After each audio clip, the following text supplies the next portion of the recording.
Deus tudo quanto fizera, e eis que era muito bom. Houve tarde e manhã o sexto dia. E Deus viu tudo o que havia feito, e tudo havia ficado muito bom. Passaram-se tarde e manhã, e esse foi o sexto dia. Vamos orar mais uma vez. Senhor, nosso Deus, nosso Pai, eis aqui a Tua palavra, Senhor. Que o Senhor possa nos instruir neste momento, que o Senhor possa falar conosco através da Tua palavra. Espírito Santo, que me ajude a ser claro ao falar a respeito da Tua palavra, do Teu Evangelho, e que enquanto eu falo, Senhor, que o Senhor possa trabalhar no coração de cada um de nós, fazendo aquilo que homem nenhum tem o poder de fazer, tudo que só o Senhor pode fazer para a glória do Senhor. Amém? Bom, nós temos falado sobre a criação, sobre o princípio de todas as coisas e o propósito de todas as coisas. Semana passada nós falamos, há 2 domingos atrás nós falamos a respeito de como nós vivemos em uma história, a história que o próprio Deus está escrevendo, da qual Ele é o autor. Semana passada nós falamos do propósito para o qual Ele está escrevendo essa história, que é a glória dele, sobre todas as coisas, para glorificar, para que Ele se revelasse. E hoje nós vamos falar especificamente da queda da humanidade. Hoje nós vamos falar semana passada eu falei um pouco de como que nós nos rebelamos contra esse propósito. E hoje eu vou falar um pouco mais a respeito de como e por que nós caímos e como que isso tem gerado tudo de ruim que nós estamos vivendo. Então vamos lá. Gênesis 1:31 diz assim: viu Deus tudo quanto fizera, e eis que era muito bom. Se a gente ler o capítulo 1, você já leu? A gente vê Deus criando as coisas, haja luz, haja animais terrestres, haja separação entre as águas, e à medida que o capítulo 1 vai narrando Deus criando, a frase que aparece é: e viu Deus que isso era bom. À medida em que Deus vai criando, Ele vai dizendo: isso é bom, isso ficou muito bom, isso ficou bom, isso ficou bom. Até que no versículo 31, no último versículo do capítulo 1, resume dizendo: viu Deus tudo quanto fizera, e eis que era muito bom. Tudo que Deus criou foi muito bom. Quando Deus criou todas as coisas, Ele criou as coisas muito boas, Por que tudo que Deus criou era bom e era muito bom? Porque Deus é bom. E como a gente viu semana passada, Deus criou todas as coisas para revelar quem Ele é, para expressar as características e os atributos dele. Amém? Quem Ele é, Ele criou todas as coisas revelando quem Ele é. Então, quando a Bíblia diz que Deus olhou e disse: isso é muito bom, Ele estava revelando que somente um Deus bom poderia ter criado. Um Deus mau não poderia ter criado boas coisas. Mas um Deus que é bom na sua natureza não teria como criar outra coisa a não ser algo bom, e na verdade, na linguagem do versículo 31, muito bom. Este último capítulo 1 nos diz que tudo que Deus criou era muito bom. Tudo que Deus criou ficou muito bom, porque foi criado por um Deus que é bom. Lucas 18, 19, não precisa abrir, depois você lê na sua casa. Certo dia um homem chegou perto de Jesus e falou assim: bom mestre, o que tenho que fazer para herdar a vida eterna? E a resposta de Jesus foi: por que você me chama bom? Respondeu Jesus: não há ninguém que seja bom, a não ser somente Deus. Por que eu estou citando esse verso? Porque lá, anos depois da criação, um homem chega para Jesus e, em primeiro lugar, chama ele de bom mestre. E Jesus responde dizendo: por que você está me chamando bom? Só existe um que é bom, que é o próprio Deus. Eu estou citando esse versículo para mostrar que o próprio Jesus disse que só existe um que é bom na sua essência. Jesus está dizendo que só existe um que normalmente, que na sua essência, em quem Ele realmente é bom. Todos os outros, inclusive seres humanos, não é bom na sua essência. O único que é perfeito, ser bom aqui é sinônimo de perfeito. Deus é perfeito, Deus é bom, e por isso tudo que Ele criou é bom. Só que, e aqui então nós vemos que no princípio de todas as coisas, o versículo 1 começa no princípio, e o versículo 31 termina dizendo que no princípio, quando Deus criou todas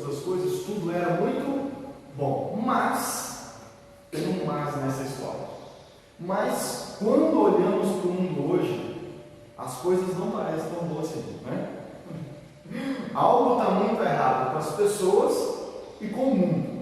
E todas as pessoas, religiosas ou não, concordam e reconhecem isso. Então vamos lá. Se a Bíblia diz que quando Deus criou todas as coisas, tudo era muito bom, quando nós paramos e olhamos tanto para a criação, quanto para todas as coisas do mundo, quanto para o ser humano, a gente vê que as coisas não estão muito boas assim não. Né? E é por isso até que principalmente os não religiosos questionam a existência de Deus. Porque eles olham para as coisas, para a maldade no mundo, eles olham para as coisas ruins que acontecem, eles olham para uma pandemia mundial, por exemplo, eles olham para o estupro de uma criança de 10 anos, né, que é um assunto falado no Brasil hoje, e eles dizem assim: como que pode existir um Deus, e um Deus bom, sendo que essas coisas ruins e trágicas estão acontecendo todos os dias no mundo? Quando você pega para assistir um jornal na televisão, ou para ler um jornal físico, quando você pega um jornal super, né, ou vai assistir os noticiários, quando você, em pleno 2020, vai ver no jornal a atualização do número de pessoas que morreram por causa da Covid-19, muitos de nós logo já começam a pensar: se Deus é bom e Ele criou todas as coisas, por que as coisas estavam ruins? Né? E a gente logo pensa em duas coisas: ou Deus não é tão bom assim, segundo, ou as coisas que Ele criou não é tão bom assim. E muitos até a terceira opção: então Deus não existe. Porque as coisas estão ruins no mundo, tanto como o mundo, por exemplo, catástrofes naturais, né? Como um vírus que a gente não consegue nem enxergar, mas que do nada aparece e mata milhões de pessoas. Como também a gente olha para o ser humano e vê que ao longo da história o ser humano produziu guerras e mais guerras, matou cada vez mais pessoas. E no exemplo mais vivo hoje na nossa mente e nos jornais, é um homem que desde os 6 anos de idade, dos 6 aos 10, estupra uma criança indefesa, que não tem como se defender, que nem sabe o que está acontecendo aí. Como que a gente olha para essas coisas e lê Gênesis, como que a gente lê Gênesis, principalmente capítulo 1, olha para o mundo, lê o jornal e fala assim: peraí, tem alguma coisa errada aí, porque essas duas histórias não batem, né? Essas duas realidades não batem. Porque se a Bíblia é verdadeira e tudo que Deus criou é bom, por que as coisas não estão boas? E ao longo da história da humanidade, a gente tem tentado encontrar uma resposta para isso. A gente, ser humano, sabe que no fundo as coisas estão erradas. Como eu disse, até pessoas que não são religiosas sabem e reconhecem, juntamente com os religiosos, que algo está errado no mundo, que as coisas não deveriam ser assim. Você tem esse sentimento no seu coração de que não era para estar assim, não era para essas coisas acontecerem? Você tem esse sentimento? Todos nós temos no fundo esse sentimento verdadeiro de que as coisas não eram para ser assim, de que não é normal coisas ruins acontecerem, que no fundo as coisas estão do jeito que estão porque estão estragadas, porque alguma coisa deu errado, em algum momento alguma coisa errada deu para que as coisas estivessem desse jeito. E ao longo da história da humanidade, o ser humano tem tentado explicar o porquê que coisas ruins acontecem, tem tentado dar uma resposta para o problema do mal. A humanidade procura explicações e respostas para o que há de errado com o ser humano e com o mundo. Alguns acreditam que o mal existe como parte natural da vida e parte importante para o desenvolvimento da humanidade. Algumas pessoas, alguns filósofos, ao longo da história da humanidade, e algumas religiões, inclusive, acreditam que o mal existe porque ele tinha que existir, porque é natural da vida. O mal existe porque ele faz parte da história, porque o mal é importante da história. Por exemplo, você já viu aquele símbolo Yin Yang, que é um círculo, tem divide o círculo assim, preto e branco, tem uma bolinha, já viu esse sinal, esse símbolo? Né? É chamado de Yin Yang. Qual que é a filosofia por trás daquele símbolo? É que a existência do mundo e do universo é o equilíbrio entre o mal e o bem. Não sei se você já pesquisou, mas aquele símbolo representa isso. Quem adere àquele símbolo e por isso que é importante às vezes a gente ter conhecimento, né, dos certos símbolos, porque, por exemplo, a gente mete uma tatuagem com aquele símbolo e nem sabe o que está se tratando, né? Mas aquele símbolo está por trás uma crença de que o mundo existe num equilíbrio entre o bem e o mal. Ou seja, essa é uma das maneiras de expressar essa crença que eu estou citando, de que o mal é natural, de que o mal existe porque ele deveria existir e que faz parte da nossa vida. E sendo assim, nós não temos que lamentar ou querer resolver o problema do mal, mas temos simplesmente que aceitar como parte da vida. O problema é que no fundo, nenhum de nós aceita essa explicação, né? Porque sabemos que as coisas não deveriam ser assim.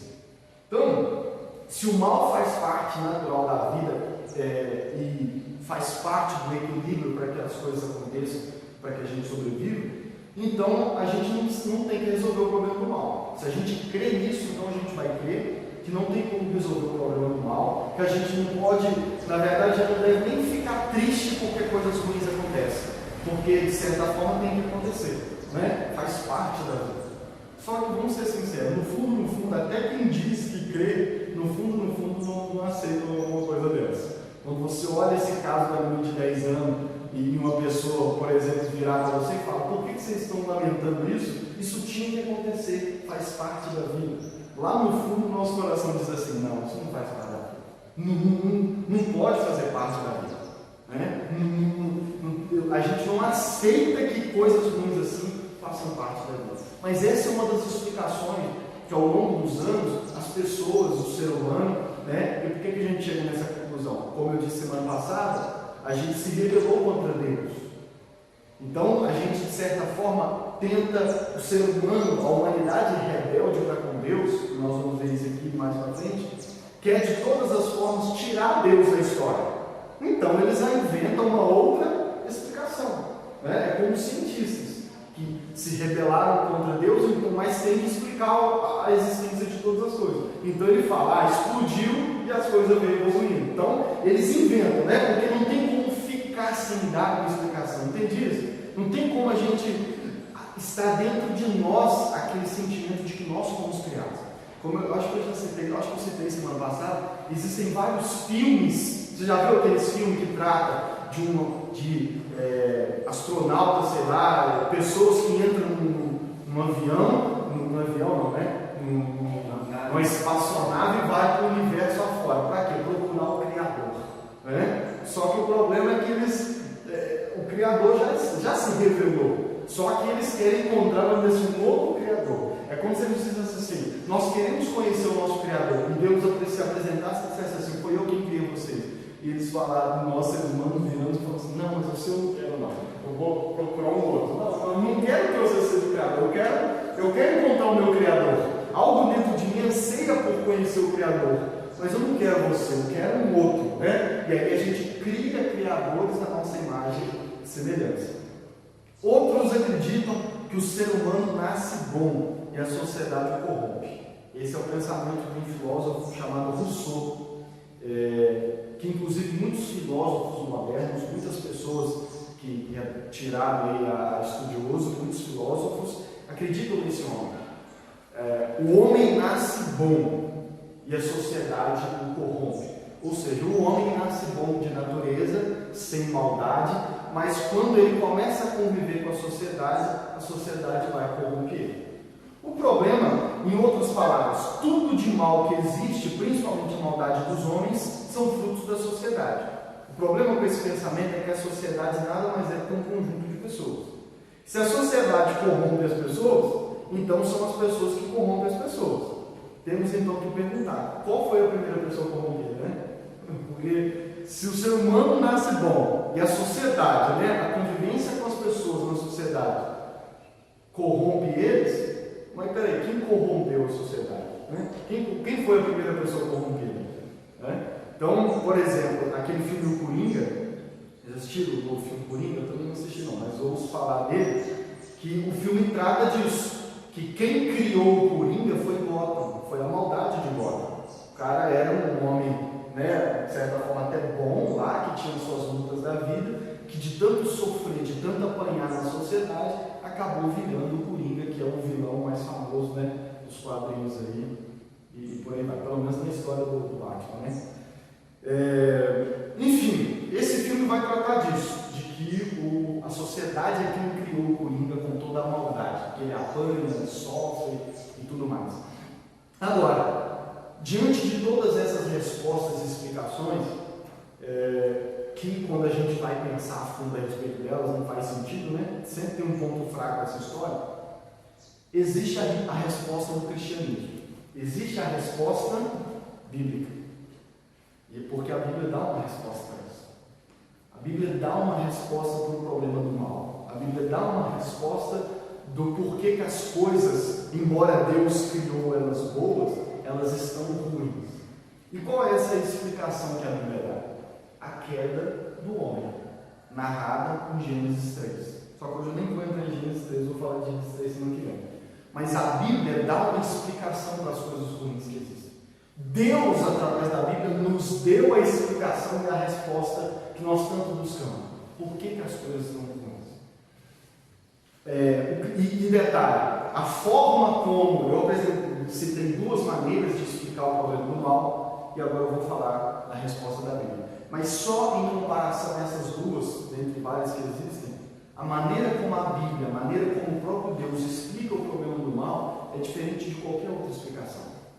Você não vai achar nenhuma explicação que faz sentido, ou seja, que não tem ponto fraco, que não tem um pontinho ali onde você fala, mas isso daqui é a palavra de Deus, é a resposta do próprio Deus. Porque afinal de contas nós temos que é a verdadeira história. Então, se a Bíblia é a verdadeira história do mundo, a verdadeira resposta, a verdadeira explicação de por que as coisas são ruins, é a Bíblia quem diz.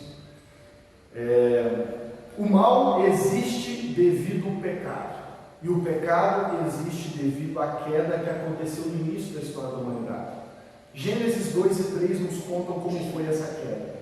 Esse é mais um dos motivos porque não podemos crer em Deus ou na Bíblia sem crer que a história contada em Gênesis é verdadeira. Então, o livro de Gênesis, logo no começo, a partir você vai entender como que o capítulo 2 e 3 mostra a queda da humanidade.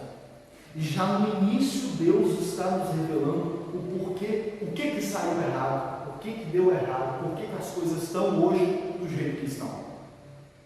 E Deus é o próprio Deus quem explica. Agora, por isso que eu venho dizendo, eu gosto sempre de dizer que é impossível a gente crer no Deus da Bíblia ou crer em um Deus verdadeiro e não acreditar na história de Gênesis. Eu digo isso porque muitos hoje em dia que se dizem até crentes não acreditam que o que aconteceu em Gênesis foi verdade mesmo. Eles dizem que é uma parábola, que é uma fábula, né, para ilustrar o que realmente aconteceu, mas nós precisamos crer que o livro de Gênesis conta as coisas do jeitinho que aconteceu. Amém? Nós precisamos crer nisso para entender até mesmo a própria revelação de Deus. Para entender todo o resto da Bíblia, todo o resto da história, nós precisamos entender Gênesis. Por isso que eu tenho dedicado, porque não é gastar tempo, né? Eu tenho dedicado esses cultos e ainda vamos continuar os próximos, falando aqui de Gênesis. Porque todo o cristianismo está baseado em Gênesis. Toda a história que Deus revela a respeito da humanidade está baseada em Gênesis. Gênesis é a primeira temporada. E sem a primeira temporada, basicamente não tem outras, né? A gente não entende as outras se não entender e não acreditar em Gênesis. Ontem eu cheguei em casa e... Anteontem, cheguei em casa e estava lá minha cunhada e a namorada assistindo um filme. Eu já tinha visto o filme, era o filme do Jason Bourne Ultimato. Né? Eles estavam vendo lá. E aí, um filme bom, aí eu virei para eles e falei para eles assim, mas vocês sabem que vocês estão vendo a série? Perguntei para eles, vocês estão vendo a série, a sequência? Aí meu pai falou assim, que sequência? Eu falei, você sabe que esse aí é o 4º filme de 5. Aí eles me olharam assim, e eu falei, vocês não vão entender nada. Ou seja, eles estavam vendo o 4º filme de uma série de 5. Que eles até estavam talvez achando legal o filme, mas não estavam entendendo a história da forma como se eles tivessem visto na sequência, eles iriam entender. Né? Então, a mesma coisa acontece com a gente. Nós precisamos entender, conhecer e crer no que Deus revela em Gênesis, no porquê de tudo e o porquê das coisas deu errado, para que a gente possa compreender o resto da história. Na verdade, não podemos entender a história do mundo e da humanidade sem o livro de Gênesis. Por exemplo, Eu gosto de citar porque os pensadores, e muitos pensadores, até mesmo ateu, né, gosta muito de Sócrates, né, do filósofo Sócrates. E uma frase famosa que você já deve ter ouvido, que eles dizem que foi Sócrates que disse: conhece-te a ti mesmo. Essa frase dizem que é de Sócrates, a maioria acredita que é dele, e que resume o pensamento da filosofia, né, que é base das faculdades, aí, das universidades, e é base do pensamento de muitos ateus que inclusive não creem em Deus, né? Eles se baseiam muito na filosofia, né? A filosofia vira a religião deles, né? Os filósofos viram os deuses deles. E eles gostam dessa frase: conhece-te a ti mesmo. Inclusive eu já até assinei um jornalzinho na época de Popline que era esse nome, conhece-te, né? Onde vinha matérias de filosofia. E o que eles querem dizer com essa frase? Eles querem dizer com essa frase que a tarefa da humanidade, segundo o deus Apolo, seria buscar o conhecimento de si mesmo e, a partir do conhecimento de si mesmo, conhecer a história da humanidade. Então, os filósofos acreditam que a gente precisa conhecer a nós mesmos, a gente precisa estudar a nós mesmos, porque conhecendo nós conhecemos a história do mundo. E aqui é que entra a ironia da história. A gente não consegue conhecer a gente ou entender a nós mesmos se a gente não crê no livro de Gênesis. Porque, como eu disse, nenhuma das explicações que eles dão explica de fato por que nós somos maus. Mas o livro de Gênesis nos revela por que nós somos maus. E quando a gente crê que de fato nós somos criados por Deus, porém nós nos rebelamos contra esse Deus, e é por isso que as coisas estão erradas. Por isso o pecado entrou no mundo, por isso a partir do pecado, a partir da queda veio o pecado, e a partir do pecado todas as consequências ruins, e nós vamos falar semana que vem de todas essas consequências. Resumindo até aqui, Deus criou todas as coisas para a sua glória. Tudo que Ele criou era bom, porque Deus é bom. Deus não criou o mal como parte do mundo, como muitos acreditam, mas foi algo que aconteceu, que corrompeu essa bondade, que deformou a boa criação de Deus em todos os aspectos. Então, Deus criou todas as coisas muito boas, mas nós vemos hoje que algo está errado. E por que está errado? Porque houve a queda do homem, houve a queda. E a queda aconteceu por causa do pecado. Amém? Então vamos entender melhor como foi a queda do homem, lendo Gênesis 1:26. Volta ao versículo aí. Vamos entender melhor como foi a queda e o porquê da queda. Gênesis 1:26 e 28. Gênesis 1:26. Diz assim: então disse Deus: façamos o homem à nossa imagem, conforme a nossa semelhança. Domine ele sobre os peixes do mar, sobre as aves do céu, sobre os animais grandes de toda a terra, sobre todos os pequenos animais que se movem rente ao chão. Criou Deus o homem à sua imagem, a imagem de Deus os criou. Homem e mulher criou. Deus os abençoou e lhes disse: sejam férteis e multipliquem-se, encham e subjuguem ou dominem a terra. Dominem sobre os peixes do mar, sobre as aves do céu e sobre todos os animais que se movem sobre a terra. Antes de entender a queda do homem e por que existiu a queda, a gente precisa entender a relação de Deus com o homem. Nós vemos aqui nos versículos 26 e 28 a criação do homem. Até então Deus estava criando o universo, o sol, as estrelas, a natureza, os animais, o mar e tudo mais. E aqui nesses versículos chega então a criação do homem. E para você entender, quando Deus criou todas as coisas, Ele apenas disse algo. Ele disse: haja luz e houve luz. Haja animais e houve animais. Ele foi dando a ordem e as coisas foram existindo. Mas quando Ele foi criar o homem, Ele disse: façamos o homem à nossa imagem e à nossa semelhança. Esse façamos no plural aqui já nos aponta, né, a Trindade, Deus Pai, Deus Filho, Deus Espírito Santo. E Deus criou: façamos o homem à nossa imagem, conforme a nossa semelhança. E que o homem, o ser humano, homem e mulher, como diz aqui no versículo 27, criou Deus o homem e a mulher, assim os criou. Deus criou o homem e a mulher, ou seja, o ser humano, diferente de todo o resto da criação. A criação da humanidade, do homem e da mulher, foi diferente dos animais. Tem muitos, quem crê na teoria da evolução, crê que nós somos animais, né? Mas nós somos um animal evoluído, né? O que a Bíblia diz é que nós não somos animais. Nós não somos animais, e muito menos animais evoluídos. Nós somos diferentes dos animais. Deus criou os animais em um dia, e no outro criou o ser humano. Nós não somos animais, e muito menos, e nem mesmo um animal evoluído. Nós somos diferentes dos animais. Deus nos criou diferentes. Deus nos criou à sua imagem e à sua semelhança.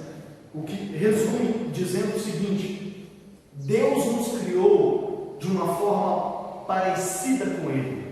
Deus nos criou tendo algumas características dele mesmo. Amém? Nós pensamos porque Deus é o Deus que pensa. Nós amamos porque Deus é o Deus de amor. Amém? Então Deus nos criou de maneira diferente. E por que Deus nos criou diferente? Os seres humanos foram criados para ter um relacionamento especial com o próprio Deus. Um tipo de relacionamento que nem a natureza, animais ou até mesmo os anjos podem ter. Foi assim no momento da criação e continuou na maneira de Deus se comunicar com o mundo. Então Deus criou a natureza, criou os animais, criou até mesmo os anjos do céu. Mas quando Ele foi criar o ser humano, Ele criou o ser humano de maneira diferente. Em lugar nenhum a Bíblia vai dizer que os anjos são imagem e semelhança de Deus. Em momento nenhum a Bíblia vai dizer que a natureza é a imagem e semelhança de Deus. Muitas religiões acreditam que a natureza é o próprio Deus e que Deus e a natureza estão interligados, que Deus se manifesta na natureza. Não, Ele revela aspectos seus na natureza, mas Deus não é a natureza.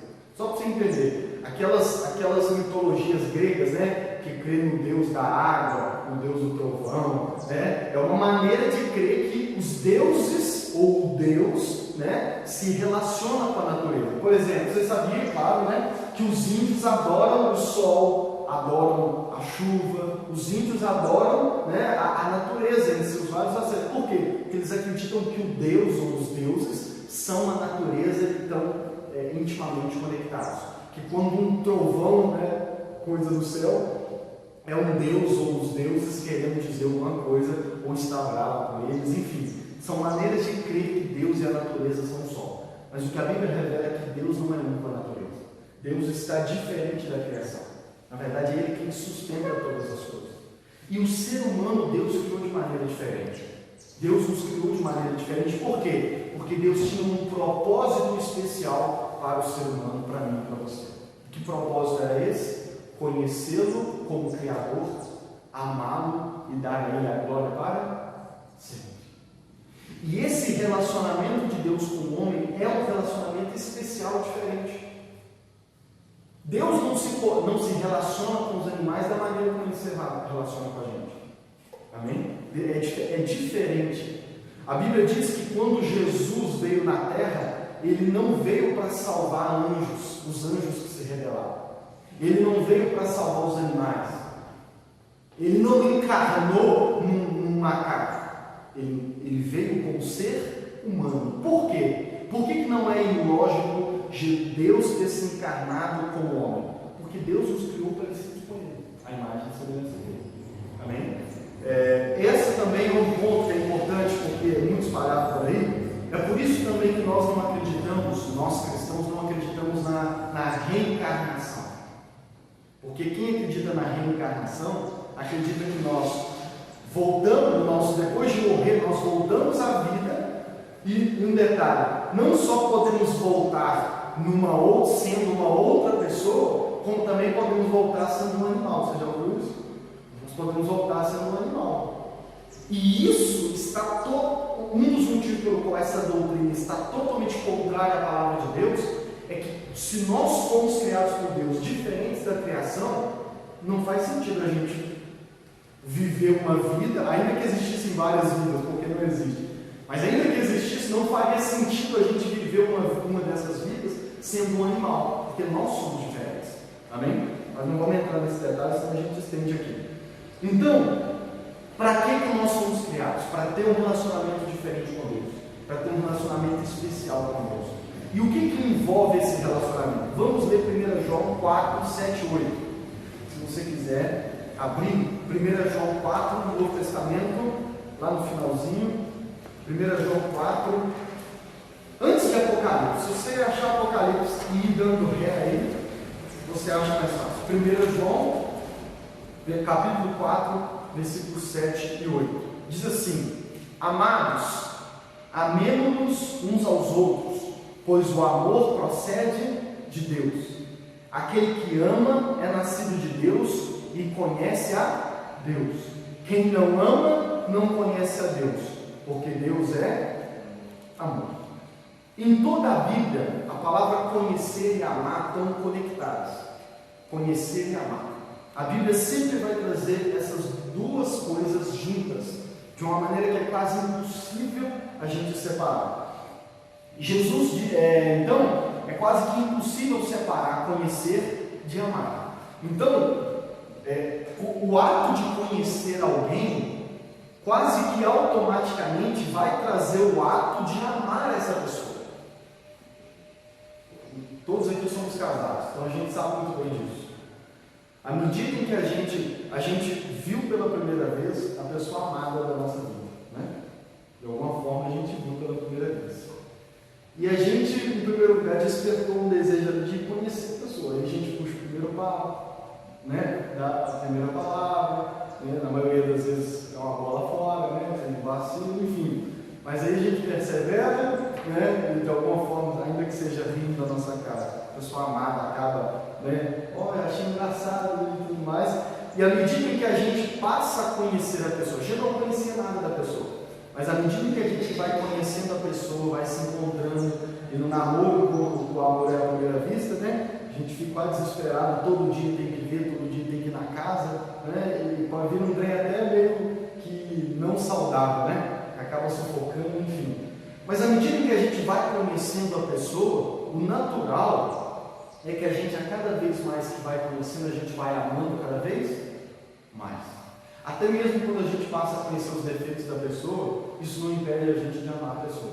Porque conhecer, até que a gente decide casar com a pessoa e viver com ela o resto da nossa vida até que a morte nos separe. E quanto mais a gente conhece, o natural é que mais ainda a gente ame a pessoa. Porque amar e conhecer estão bem conectados. Semana passada eu disse que Deus nos revela que Ele criou todas as coisas para que a gente o conhecesse. Deus criou todas as coisas para se revelar, para revelar quem Ele é, as características dele, os atributos dele, as perfeições dele, porque Deus não tem, né, Deus é o único que não tem defeitos, né? Então Ele nos criou para revelar a sua perfeição, a sua glória, para que a gente pudesse conhecer. E o que naturalmente conhecendo a gente é chamado para fazer? Amar. Por isso aqui nesses versos aqui que nós lemos, o amor procede de Deus. Aquele que é nascido de Deus conhece a Deus. Quem não ama não conhece a Deus, porque Deus é amor. Ou seja, se Deus é amor, quanto mais a gente conhece Ele, o natural é que a gente o ame. Então nós podemos dizer, nós podemos resumir assim, que nós fomos criados de uma maneira especial da criação. Para quê? Por quê? Para que nós pudéssemos conhecê-lo, amá-lo e dar glória a Ele. Agora está vendo como eu estou montando um quebra-cabeça para a gente entender? Nós somos criados por Deus de maneira diferente. Para quê? Para que a gente tivesse um relacionamento diferente com Ele. Para que nós pudéssemos, olha, nós podemos conhecer a Deus de uma maneira que os anjos não podem. Nós podemos conhecer a Deus de uma maneira que a criação não pode. Por quê? Para que nós pudéssemos conhecer de uma maneira especial, para que a gente pudesse amá-lo de uma maneira especial e para que pudéssemos glorificar Ele de uma maneira que a criação e os anjos não podem. Os anjos vivem 24 horas no céu dizendo, nós já lemos isso em Isaías e Apocalipse, Santo, Santo, Santo é o Senhor dos Exércitos. Toda a terra está cheia da sua glória. Os anjos foram criados para dar glória a Deus. E eles vivem para isso. Mas nós fomos criados para dar glória a Deus de uma maneira muito mais especial do que os anjos. Porque nós damos glória a Deus conhecendo, amando e glorificando Ele para sempre. Amém? para isso que nós somos criados. Um dia perguntaram para Jesus, Mateus 22, Mestre, qual é o maior mandamento da lei? Qual é o maior mandamento? O que Jesus disse? Ame o Senhor seu Deus de todo o seu coração, de toda a sua alma e com todo o seu entendimento. Acho que em Lucas diz, com todas as suas forças. Quando perguntaram para Jesus, que é a revelação do próprio Deus, qual é o maior mandamento? Ou seja, qual é o maior mandamento? Qual é o mandamento mais importante? Ou seja, qual é o propósito de todas as coisas? Jesus disse, amar a Deus sobre todas as coisas, com todas as suas forças, de todo o seu coração, com todo o seu entendimento. Ou seja, amar a Deus é o propósito para o qual nós somos criados. Os mandamentos de Deus também revelam a vontade de Deus. Quando Deus diz não adulterarás, Ele está dizendo não adultere, não cometa o pecado de adultério, ou seja, permaneça fiel à sua esposa. Por quê? Porque no início eu criei homem e mulher para ter um casamento de fidelidade.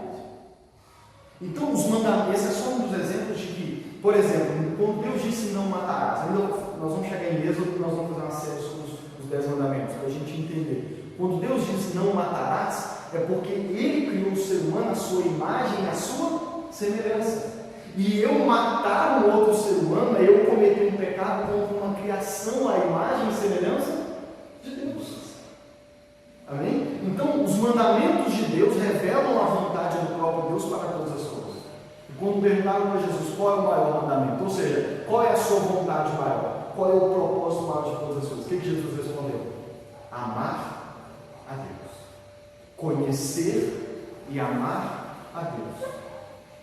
Em João 17, Jesus diz assim, a vida eterna é conhecer a Deus e crer naquele a quem Ele enviou, que é o próprio Jesus. Ou seja, o que é a vida eterna? Nós ansiamos pela vida eterna. O que é a vida eterna?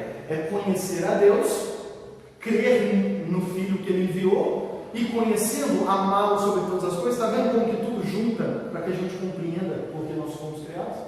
Então nós somos criados para conhecê-lo, amá-lo e, conhecendo e amando, glorificar Ele sobre todas as coisas. Deixa eu ler aqui, ó, pergunta 4 e a pergunta 6 do catecismo. Nós ainda vamos retomar ele. Olha a pergunta 4. Como e por que Deus os criou? A resposta: Deus criou-nos homem e mulher, a sua própria imagem, para conhecer, amar, viver com Ele e glorificá-lo. É totalmente justo que, se fomos criados por Deus, vivamos para a sua glória. A pergunta 6 diz assim: como glorificamos a Deus? Resposta: glorificamos a Deus quando nos alegramos nele, amando-o, confiando nele e obedecendo a sua vontade, os seus mandamentos e a sua lei. Por isso que o catecismo é bom, nós vamos utilizar, porque ele resume tudo isso. Então nós somos criados para conhecer, viver com Deus, amar a Deus e glorificá-lo para sempre. Por que você está falando disso, Lucas? Para que a gente possa entender o que foi a queda. Para você entender, então, o que foi a queda do homem e o que é pecado. Gênesis 2,15. Você consegue voltar? Está no começo, você consegue voltar então. Gênesis 2,15. Agora você, vamos dizer assim, vai entender melhor a queda do homem, o que foi a queda e o que é pecado, o que Deus chama de pecado. Gênesis 2, 15 a 17. Gênesis 2, 15 a 17 diz assim: o Senhor Deus colocou o homem no jardim do Éden, para cuidar dele e cultivá-lo. E o Senhor Deus ordenou ao homem: coma livremente de qualquer árvore do jardim, mas não coma da árvore do conhecimento do bem e do mal, porque no dia em que dela comer, você certamente morrerá. Deus criou todas as coisas, a criação, o universo, o jardim, mais especificamente, e colocou o homem e a mulher no jardim. E Deus disse: cuida do jardim. E no capítulo 3, a gente vai ver que nós podemos entender que Deus descia no jardim para se comunicar com o homem. Deus descia no jardim. Então Deus Deus criou todas as coisas, Deus criou com relacionamento, e o lugar onde esse relacionamento iria acontecer era o jardim.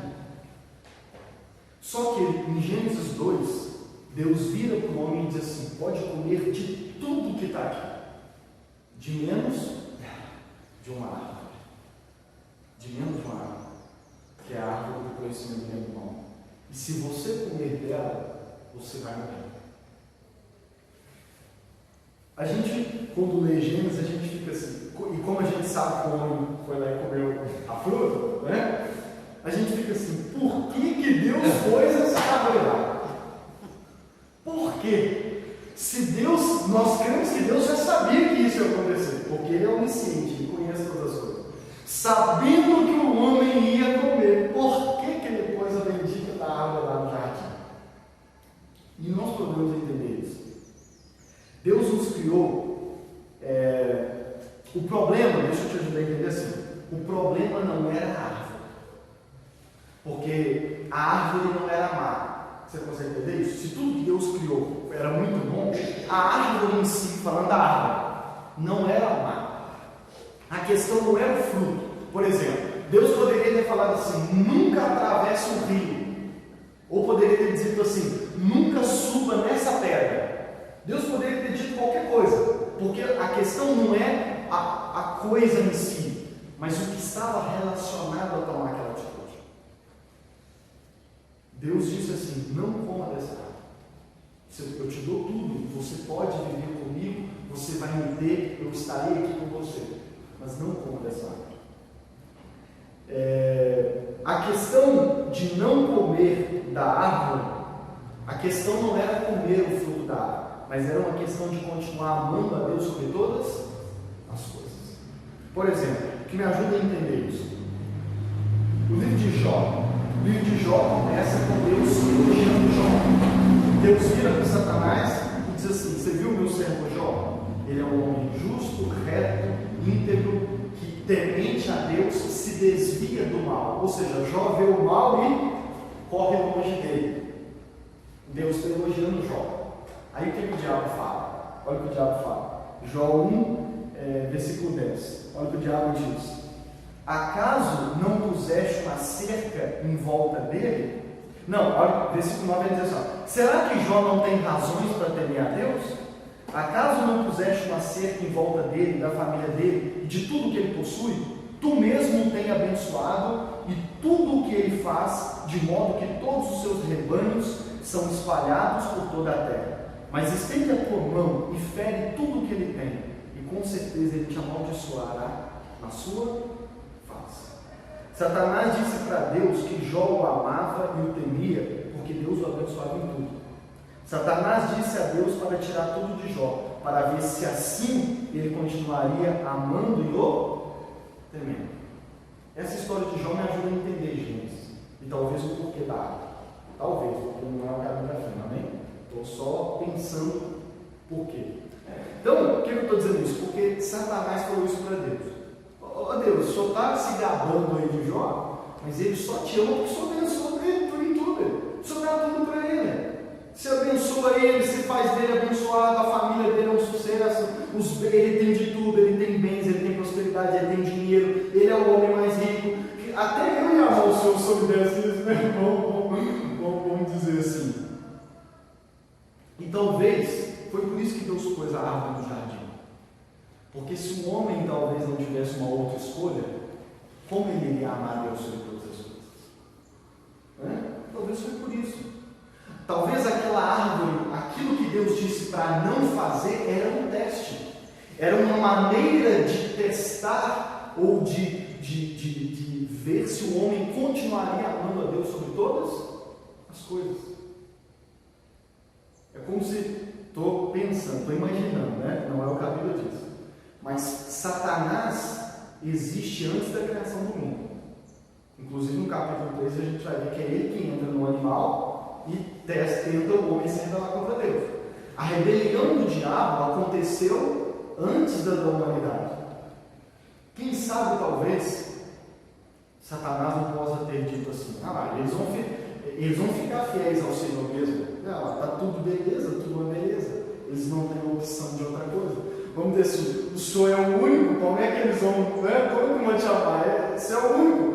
É como se você ficasse numa ilha deserta com uma mulher, né? E não tivesse como não amar ela. Afinal de contas, ela é a única mulher, né? Na ilha, pô, como é que não vou amar outra pessoa?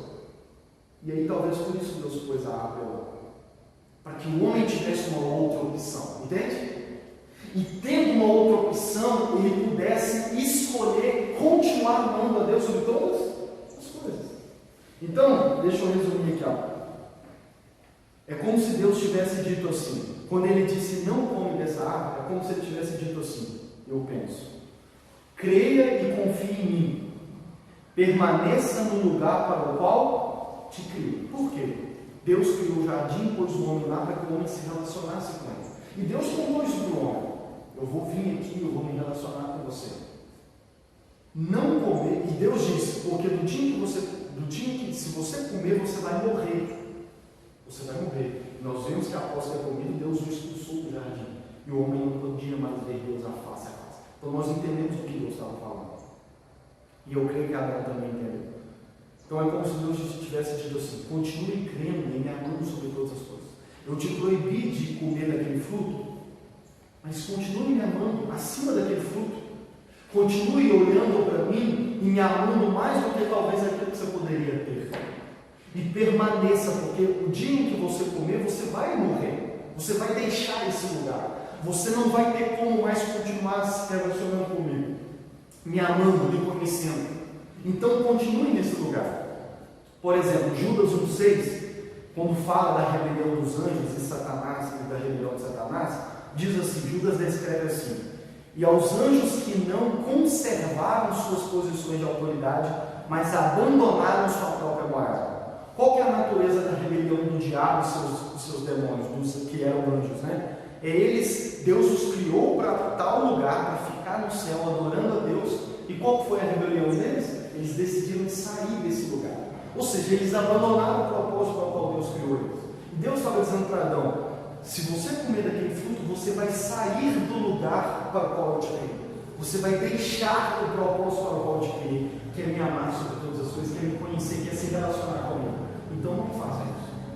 Então é como se Deus dissesse, creia e confie em mim, permaneça no lugar para o qual eu te criei. Confie em mim como Criador. Confie porque eu sei o que é melhor para você. Acredite e confie quando eu digo que se tudo ficar do jeito que está e você não comer dessa árvore, tudo continuará muito bom. Mas se não confiar e descansar em mim, tudo ficará mal e você morrerá. Embora você tenha uma outra opção, escolha confiar em mim, escolha permanecer comigo, confie, continue me amando sobre todas as coisas e tudo ficará bem. Então Deus está dizendo, você tem essa outra opção, mas não faça. Confie em mim, de que o melhor é permanecer comigo. De que aquilo, se você escolher aquilo, as coisas vão dar errado. Você vai morrer. As coisas vão ficar ruins. Ou seja, aquela proibição de comer a árvore era um chamado para que o homem continuasse amando a Deus sobre todas as coisas. Vamos falar de mais casados. Nós temos outras opções. Temos outras opções? O homem tem outra opção de outras mulheres? As mulheres têm opções de outros homens? Mas permanecer casado é uma escolha de permanecer fiel a uma só.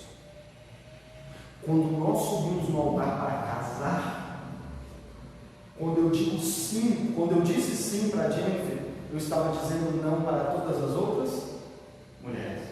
Entende? Essa é a importância do casamento. Não é que a pessoa só descobriu que eu a amasse naquele momento, mas é uma declaração pública. A partir de hoje, eu amo a Jennifer. E eu não amo muito vocês. Eu decidi amar ela. Você está entendendo? E não amar vocês. Por isso, o meu amor é para ela. E vocês não vão ter o meu amor. Consegue perceber isso? Se o homem continuasse dizendo não para a árvore, ele estava dizendo sim para Deus. Eu quero o Senhor sobre todas as coisas. Eu vou continuar amando o Senhor sobre todas as coisas. E qual que é o problema? O problema é que o homem disse sim para a árvore e não para Deus. E isso é a queda. O que é a queda? A queda do homem é deixar de amar a Deus sobre todas. A queda do homem é se rebelar contra o propósito dele, que era conhecer a Deus sobre todas as coisas e assim continuar glorificando a Deus. Como o homem iria glorificar a Deus? Permanecendo no lugar onde Deus o criou, permanecendo se relacionando com Deus, permanecendo o amando sobre todas as coisas, e tudo isso junto daria glória a Deus. E Deus viraria para o diabo e diria para ele, talvez, o que ele disse a respeito de Jó. Mesmo ele perdendo tudo, ou mesmo eu proibindo de comer essa árvore, ele continua me escolhendo e amando sobre todas as coisas. E o problema é que a partir daí as coisas deram errado. A semana que vem eu falo mais especificamente das consequências disso. Mas eu vou resumir dizendo que a partir daí a Bíblia descreve o homem e a humanidade com várias características. O estado do homem, nós vamos ver semana que vem, Deus o expulsou do jardim. O homem nunca mais viu Deus face a face. O homem nunca mais pôde se relacionar a Deus como no princípio. O homem passou a amar todas as outras coisas. Vários pecados foram surgindo como raiz desse. É como se esse pecado de dizer não para Deus e deixar de amar a Deus sobre todas as coisas gerasse todos os outros pecados. A desobediência nasce disso, tudo nasce disso. E a Bíblia descreve o homem como sendo destituído da glória de Deus, ou seja, perdeu a glória de Deus, perdeu o próprio Deus, morto espiritualmente, rebelde para com Deus, inimigo de Deus, destinado à ira de Deus, condenado ao inferno, sem esperança, escravo do pecado e sob a influência do diabo e seus demônios. E é assim que a humanidade está até hoje. Tudo que nós vivemos de ruim é resultado disso. É resultado disso. E a pergunta que a gente tem que terminar dizendo é: e agora? Como então que a gente vai continuar vivendo? O que aconteceu logo em seguida? Deus perdeu a batalha? Deus perdeu? Deus foi frustrado? O diabo conseguiu acabar com os planos de Deus? Porque a primeira coisa que a gente pensa é essa: poxa, o diabo conseguiu estragar tudo. Ou seja, na guerra entre Deus e o diabo, a gente imagina, o diabo venceu, porque além de se rebelar no céu, ele desceu e conseguiu fazer o homem se rebelar contra Deus. Se o ser humano é aquilo de mais especial que Deus criou, o diabo conseguiu estragar aquilo de mais importante que Deus criou. Mas essa não é a história. Não é assim que a história acontece. Por quê? Vamos ver isso. A gente logo acha que o plano de Deus foi estragado, que as coisas que Deus criou foi estragado, mas não foi bem assim. Não foi bem assim. Por quê?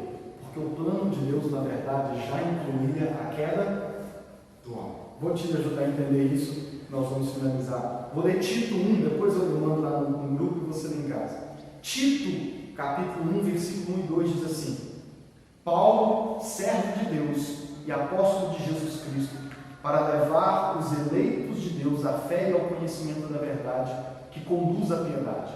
Fé e conhecimento que se fundamentam na esperança da vida eterna, a qual Deus, que não mente, prometeu antes dos tempos eternos. Aqui está dizendo a esperança da vida eterna, o qual Deus, que não mente, prometeu antes dos tempos eternos. O que esse versículo nos diz? Que a vontade de Deus, o plano de Deus, o projeto de Deus da vida eterna foi prometido antes do início dos tempos, antes dos tempos eternos. A esperança da vida eterna. E mais especificamente, olha o que Apocalipse 3:8 diz: todos os habitantes da terra adorarão a besta, a saber, todos aqueles que não tiveram seu nome escrito no livro da vida do Cordeiro, que foi morto desde a criação do mundo. O que esses dois versículos dizem? Primeiro diz que o plano de vida eterna de Deus não criou o plano de vida eterna depois da queda. Olha, tudo deu errado, então peraí, deixa eu fazer um plano para consertar tudo. Vai ser o plano da vida eterna. Não. Antes mesmo da queda, Deus já tinha o seu plano era esse? Apocalipse 13 nos revela. Ele escreveu antes da criação o nome das pessoas que seriam salvas, que receberiam a vida eterna, que viveriam com Ele eternamente. Escreveu o nome deles no livro da vida do Cordeiro. Quem é o Cordeiro? Jesus. Que foi morto desde a criação. Em Gênesis, Jesus já tinha morrido. Jesus já tinha nascido no ventre de Maria em Gênesis. Ele já tinha vivido nessa terra 33 anos. Ele já tinha sido crucificado na cruz. Ele já tinha ressuscitado. Fisicamente não. Mas nos planos de Deus, já. Nos planos de Deus, já. O que eu quero dizer com isso? Que Jesus teve encarnado no ventre de Maria, vivido uma vida perfeita, ter morrido por mim, por você, pela humanidade pecadora, ter ressuscitado, ter voltado para o céu e ter marcado um dia para voltar e levar todos aqueles que nele creem para viver eternamente com Deus, não foi o plano B de Deus. Na verdade, esse é o plano de Deus desde o início. O que isso revela para nós? Que Deus já sabia que a queda ia acontecer e Ele incluiu a queda nesse plano. Isso nos mostra que Deus não perdeu o controle da história. Isso não mostra que Deus perdeu a batalha no jardim. Pelo contrário, isso nos mostra que essa era a vontade de Deus desde o início. Isso nos mostra que todo esse drama, essa trama da criação, queda e a redenção através de Jesus foi o plano de Deus desde o início.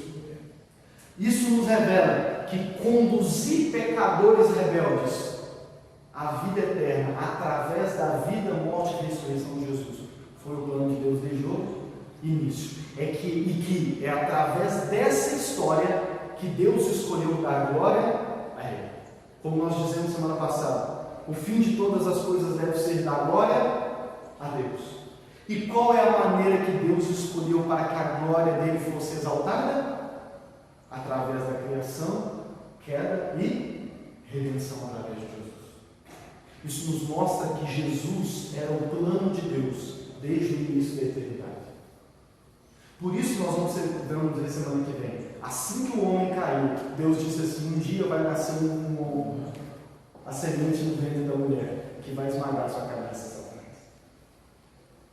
Por que Deus já tinha logo, vamos dizer assim, o plano? Porque esse era o plano dele desde o início. Então Jesus era o plano de Deus desde o início. Usar, através da vida, morte e ressurreição de Jesus, salvar os rebeldes, salvar os pecadores, levar os inimigos, transformar inimigos em amigos, rebeldes a obedientes, levar o ser humano caído, morto espiritualmente, a ressuscitar, a nascer de novo, através da vida, da morte e da ressurreição de Jesus, através da obra de Jesus, de tudo que Ele fez. Era o plano de Deus desde o início. E é por isso que nós precisamos crer nessa história. E é por isso que nós devemos entregar nossa vida a Jesus. Porque esse é o propósito de Deus desde o início. Nós glorificamos a Deus crendo no Evangelho. O que é o Evangelho? É a boa notícia a respeito de tudo que Jesus fez por nós. Jesus é a resposta para todas as coisas. Se as coisas deram errado na queda, Jesus é aquele que conserta todas as coisas. Por isso que o livro de Apocalipse termina dizendo que João viu novos céus e nova terra. Por isso Colossenses diz que no fim Deus vai atrair e restaurar todas as coisas através de Jesus. E por que eu termino com isso? Porque, em primeiro lugar, ao entender isso, nós precisamos reconhecer que nós somos rebeldes. Que nós nos rebelamos contra Deus. E o que é a rebeldia contra Deus? É não amá-lo sobre todas as coisas. Amém? E nós precisamos crer como as coisas são consertadas. Como nós voltamos a viver o que Deus nos criou para viver. Crendo em Jesus. E permitindo que Ele faça na nossa vida aquilo que nós não podemos fazer. Por isso Jesus atrai o nosso coração a Ele. Por isso Jesus opera o milagre do novo nascimento da nossa vida. Para nos levar de volta para o eterno propósito de Deus. Que é conhecê-lo, amá-lo